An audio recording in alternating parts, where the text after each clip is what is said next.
Thiruvananthapuram മാരിനാട് ബീവറേജിലുണ്ടായ മോഷണത്തിൽ police അന്വേഷണം ആരംഭിച്ചു.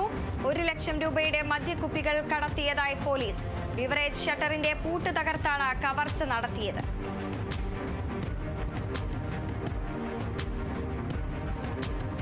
Palakkad ഓങ്ങല്ലൂരിൽ bus ബൈക്കുമായി കൂട്ടിയിടിച്ചു. അപകടത്തിൽ ആർക്കും പരിക്കില്ല. അമിത വേഗതയാണ് അപകടത്തിന് കാരണമെന്ന് നിഗമനം.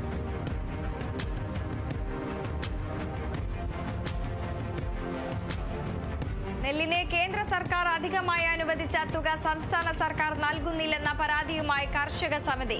കഴിഞ്ഞ 3 വർഷമായി തുടരുന്ന കർഷക ദ്രോഹ നടപടി അവസാനിപ്പിക്കണമെന്ന ആവശ്യം ശക്തം.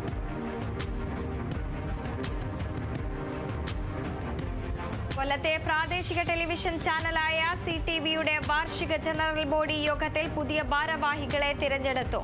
എ പരീത് കുഞ്ഞിനെ ചെയർമാനായും എസ് സാജനെ മാനേജിംഗ് ഡയറക്ടറായും മുരളീകൃഷ്ണനെ ഡയറക്ടറായും തിരഞ്ഞെടുത്തു.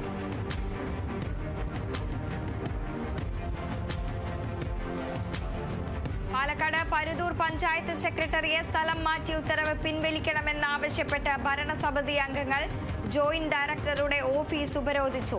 സെക്രട്ടറിയെ തുടർച്ചയായി സ്ഥലം മാറ്റിയത് 12 തവണ. പ്രശ്നപരിഹാരമുണ്ടാകുമെന്ന് ഉറപ്പ് നൽകിയതോടെ സമരം അവസാനിപ്പിച്ചു.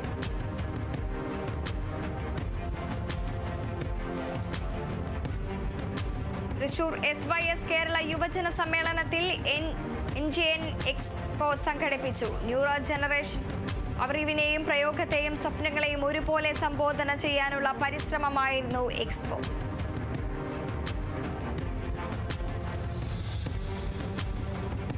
കാൽനൂറ്റാണ്ടുകാലമായി തവനൂരിലെ ജനങ്ങളുടെ ജനകീയ ഡോക്ടറായിരുന്ന വിജിത് വിജയശങ്കറിന് യാത്രയയപ്പ് നൽകി.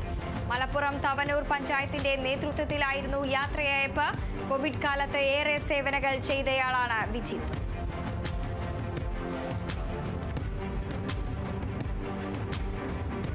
കോട്ടയം വടയാർ ഉണ്ണിമിശിഹ പള്ളിയിൽ തിരുനാളിന് തുടക്കമായി. തിരുകർമ്മങ്ങൾക്ക് മൂവാറ്റുപുഴ രൂപതാ bishop doctor Abraham Mar Julius നേതൃത്വം നൽകി.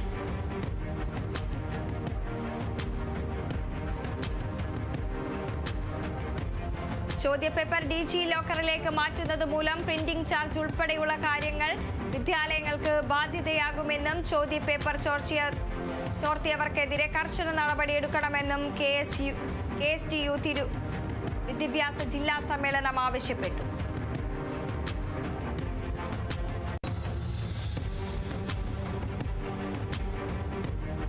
തെക്കൻ എത്യോപ്യയിലുണ്ടായ വാഹനാപകടത്തിൽ 60-ലേറെ പേർ മരിച്ചു. അപകടമുണ്ടായത് കിഴക്കൻ മേഖലയായ ബോണാസൂറിയ വറോഡയിലെ ജലാന പാലത്തിൽ. അപകട കാരണം വ്യക്തമല്ല.